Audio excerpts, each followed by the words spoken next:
So yeah, so now you found your voice, you started unpacking these things, kind of dealing with them and sharing, and that does open doors, right? It opens up for people to where they can start sharing themselves.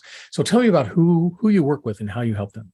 Yeah, so I work with mainly women in corporate, typically on the tech side, in the tech space, and that's where a lot of my network lies. And I've was obviously in that space for as long as I have, but really working with women who are, at a point both personally or professionally where they've realized that, they've been treading water for so long and they're ready for a change. They just don't know where to go next. And so really helping these women to reclaim their voices and speak their truths in a way that feels authentic to them. Sometimes that means a pivot in their career. Sometimes that means, um, you know, having those hard conversations, both personally or professionally. It's really about creating that space for so many women in corporate who are just sort of putting their, again, one foot in front of another, because so many of us have been there, Yeah. and giving them the space and helping them get curious and asking, like, what is it that I need? And what does that look like? What are the steps that I need to take to get there? Yeah.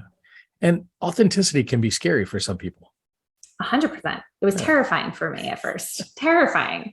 I remember the first time I stood up in front of my team and told them a bit of my infertility story. I was like literally shaking.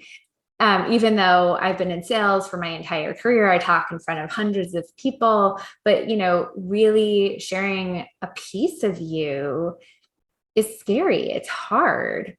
But what always sticks with me is in that moment when I shared, I had so many people come up to me afterwards and say, like, I've experienced infertility too, and I don't know where to turn to.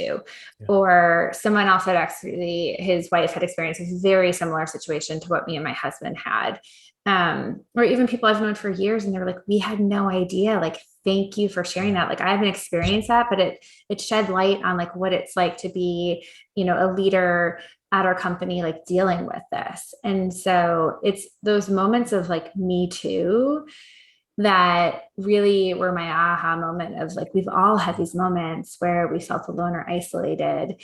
And while it is really scary, it takes courage, it takes courage Sure. to share your story and speak your truth. But for me, I realized it was better to let it out than keep it bottled in, because keeping it bottled in was doing me and my family a huge disservice. Yeah.